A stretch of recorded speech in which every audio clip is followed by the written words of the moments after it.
सर्व कर्मचारी संघ हरियाणा के प्रदेश अध्यक्ष सुभाष बाला ने आज मीडिया सेंटर में प्रेस वार्ता को संबोधित करते हुए कहा कि इलेक्ट्रिसिटी अमेंडमेंट बिल 2022 लागू होने से बिजली का रेट टैरिफ निश्चित तौर पर बढ़ेगा और बिजली गरीब की पहुंच से दूर हो जाएगी।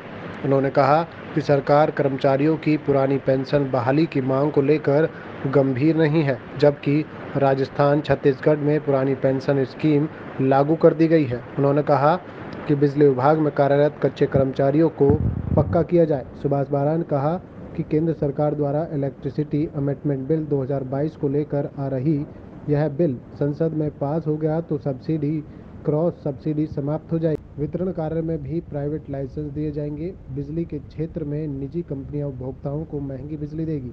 बिजली गरीब व किसान की पहुंच से दूर हो जाएगी। उन्होंने कहा कि इलेक्ट्रिसिटी अमेंडमेंट बिल 2022 का प्रभाव देश के सभी राज्यों पर पड़ेगा।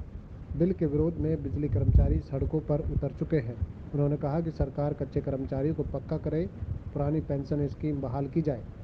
दूसरा, अगर हम देखेंगे जो हमारा कर्मचारी बिजली का है कितना रिस्की काम करता है।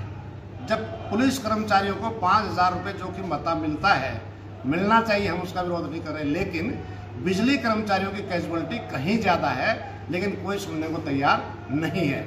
अगर आप देखेंगे बिजली में तो सारा का सारा काम प्राइवेट, रीडिंग का, बिलिंग का, सब कुछ हमारे पास यहाँ क्या है। अगर आपका बिल कोई ख़राब होगा तो हम यहाँ ठीक नहीं कर सकते, हिसार जा करके ठीक होगा। वो मीटर बदलना है तो वो तब जा करके होगा। RTS, right to service act लागू होना चाहिए, हम इसके हक में हैं, लेकिन हमारे पास संसाधन तो नहीं है। आप देखोगे इतना बड़ा डिस्ट्रीब्यूशन है, लोडिंग अनलोडिंग का काम है, हमारे पास कोई क्रेन नहीं है, कोई हाइड्रोलिक सीडी नहीं है। राइट टू सर्विस एक्ट कहाँ से लागू हो जाएगा? मैन पावर हमारे पास नहीं है। 3 साल से ट्रांसफार्मर पर जो लीड लगती हैं वो हमारे पास नहीं है, तो कहाँ से लागू हो जाएगा? तो ये सुधार के लेकर के हम जो बात कर रहे हैं, अगर भर्ती होंगी तो बेरोजगार को रोजगार मिलेगा और जनता को बेटर सर्विस मिलेगी। आज हमारे पास पावर होते हुए भी हमारा सिस्टम ओवरलोड है, पावर कट लगती है। तो क्यों लगती हैं? सिस्टम को अपग्रेड करें, मैन पावर को पूरा करें, सारे संसाधन हमारे को दें, तो हम जनता को 24 घंटे सस्ते बिजली देने की जो बात करते हैं वो कर सकते हैं। नहीं, सब पे पड़ेगा, कोई एक राज्य ऐसा नहीं, क्योंकि केंद्र सरकार जो बिल लेकर के आ रही है तो उसका इम्पैक्ट जो है पूरे देश में, जो डिस्ट्रीब्यूशन कॉर्पोरेशन है सबके ऊपर इसका प्रभाव पड़ेगा, और किसानों पे ही पड़ेगा, गरीब पे ही पड़ेगा। गरीब पे कैसे पड़ेगा? जो सबसे कम कंज्यूमर हमारे खपत वाले हैं, 2 रुपये 10 पैसे यूनिट उनको हम देते हैं, उससे ऊपर वाला को 3.25 देते हैं, उससे ऊपर वाला को 7 रुपये 11 पैसे देते हैं। लेकिन जो टोटल प्रोडक्शन कॉस्ट अगर हम देखेंगे तो वो उससे ज़्यादा है। वो रिकवरी कहाँ से होती है कि क्रॉस सब्सिडी जो है, कुछ लोग ऐसे हैं जो पैसा दे सकते हैं, उनसे पैसा आता है, गरीब को देते हैं, ये इस तरीके से चलता है। तो इसका इम्पैक्ट सबके ऊपर पड़ेगा, और 16-17 राज्य इसके खिलाफ भी आ रहे हैं, कोई ये नहीं होना चाहिए। लेकिन बावजूद इसके 8 अगस्त को लाने का प्रयास किया, 10 लाख बिजली कर्मचारी सड़कों पर उतरे, विपक्ष उतरा, तब जाकर के उस स्टैंडिंग कमेटी में गया है। नेक्स्ट सेशन में प्रयास कर रहे हैं कि पास करवाया जाए, लेकिन हम इसका विरोध कर रहे हैं। दूसरी बात हम ये कह रहे हैं कि बिजली के अंदर हम देख रहे हैं, हम ये कह रहे हैं कि बिजली जनता को सस्ती और 24 घंटे मिले, लेकिन सस्ती की जो बात हम कह रहे हैं, अगर ये बिल जैसे आता है तो रेट टैरिफ निश्चित तौर से बढ़ेगा और बिजली गरीब से पहुंच से बाहर होगी। पुरानी पेंशन बहाली का सवाल है, सरकार इस पर कतई भी तैयार नहीं है। कुछ राज्यों ने इसमें किया है, राजस्थान ने किया है, उसने छत्तीसगढ़ ने किया है, लेकिन हम ये कह रहे हैं pension fund development regulatory act PFRDA centre से रद्द नहीं होगा पार्लियामेंट से, जब तक इसमें राहत नहीं मिल सकती। तीसरा, हम कह रहे हैं कि 10-10, 15-15 साल हो गए कर्मचारी हमारे लगे हुए हैं। हमारी मांग थी कि कच्चे कर्मचारी को पक्का करो, ठेकेदारी प्रथा खत्म करो, लेकिन सरकार ने परमानेंट ठेकेदारी प्रथा कर दी है। हरियाणा कौशल रोजगार निगम क्या है, उसमें साफ तौर से लिखा है, जो नोटिफिकेशन आई है, कि कभी भी इस कौशल रोजगार निगम में जो कर्मचारी आएगा उसकी सेवाएं कभी पक्की नहीं होंगी, समान काम समान वेतन नहीं मिलेगा, जॉब सिक्योरिटी नहीं मिलेगी। हर 1 साल के बाद में उसकी सर्विस की हम दोबारा से पुनर्समीक्षा करने के बाद में एक्सटेंशन देंगे। तो ये कौन सी मांग है? जिस प्रकार से 4 साल के लिए अग्निवीर लगेंगे, उसी प्रकार से हरियाणा कौशल रोजगार निगम भी उसी का एक रूप है। पुरानी पेंशन की जब हम बात करें, हमारे माननीय मुख्यमंत्री जी, प्रधानमंत्री जी ये कहते हैं कि भाई NPS, नेशनल पेंशन सिस्टम, ये बहुत बढ़िया है। तो हम आपके चैनल के मार्फत से पूछ रहे हैं कि फिर MLA, MP या प्राइम मिनिस्टर या मुख्यमंत्री, मंत्री पुरानी पेंशन स्कीम के तहत पेंशन क्यों ले रहे हैं? इस पर लेनी चाहिए।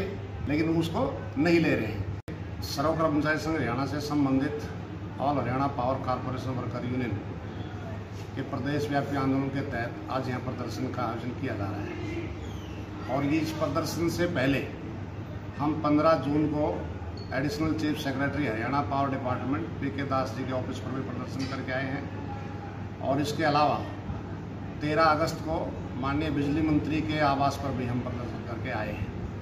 लेकिन बावजूद इसके जो सरकार ये कहती है 24 घंटे हमारे दरवाजे खुले हैं, आज तक समस्याओं का दूर करना तो दूर की बात है, कोई बातचीत की औपचारिकता पूरी भी सरकार ने नहीं की है, ना बिजली मंत्री ने करी है। तो बिजली मंत्री की हठधर्मिता के खिलाफ और कर्मचारियों की मांगों की जो अनदेखी की जा रही है और बिजली अमेंडमेंट बिल 2022 के खिलाफ ये प्रदर्शन का आयोजन किया जा रहा है। और आपके मार्फत से हम ये कहना चाहते हैं कि अगर 15 नवंबर तक प्रदेश की सरकार ने, पावर डिपार्टमेंट ने कर्मचारियों की, जनता के जो इशू हैं उनका समाधान नहीं किया तो प्रदेश के बिजली कर्मचारी 22 नवंबर को प्रदेश व्यापी हड़ताल करने पर मजबूर होंगे। दूसरा जो इशू हमारे हैं वो ये है कि एक तो बिजली अमेंडमेंट बिल 2022 पार्लियामेंट में केंद्र की सरकार जबरन पास करने का प्रयास कर रही है। और बहुत ही ब्रीफ में आपको बता रहा हूँ कि अगर ये बिल पार्लियामेंट में पास होगा तो सब्सिडी, क्रॉस सब्सिडी खत्म हो जाएगी और वितरण में भी प्राइवेट लाइसेंस दिए जाएंगे। और जिस प्रकार से BSNL के बराबर में वोडाफोन, एयरटेल, आइडिया आया और BSNL का जो हाल हुआ, और उसके बाद जियो जिस प्रकार से आया और वोडाफोन, आइडिया, एयरटेल का हाल हुआ, उसी प्रकार से जो सरकारी डिस्ट्रीब्यूशन कॉरपोरेशन हैं प्राइवेट लाइसेंस देने के बाद कंज्यूमरों के खिलाफ भी मतलब रेट बढ़ेंगे। जब सब्सिडी, क्रॉस सब्सिडी खत्म होगी तो रेट बढ़ेंगे और गरीब की, किसान की बिजली पहुंच से बाहर हो जाएगी। क्योंकि प्रोडक्शन कॉस्ट जो टोटल हमारी है, टोटल जोड़ करके 7 रुपये 45 पड़ती है और 16% प्रॉफिट का भी उसमें प्रोविज़न किया गया है, तो 9 और 10 रुपये पर यूनिट पड़ेगी। और किसान को अगर मैं बात करूँ 7.5 हार्स पावर की अगर मोटर हो तो वो 6 घंटे अगर डेली चले तो 34 यूनिट निकलेंगी पर डे। 34 को गुणा कर दो 30 से और 30 को गुणा कर दो फिर 10 से, यानी कि 9 और 10 हज़ार रुपये का बिल प्रति महीना किसान का आएगा, जो बिल्कुल वो भरने की स्थिति में नहीं होगा। इसीलिए संयुक्त किसान मोर्चा इस बिल का विरोध कर रहा है और हम इस बिल का विरोध कर रहे हैं।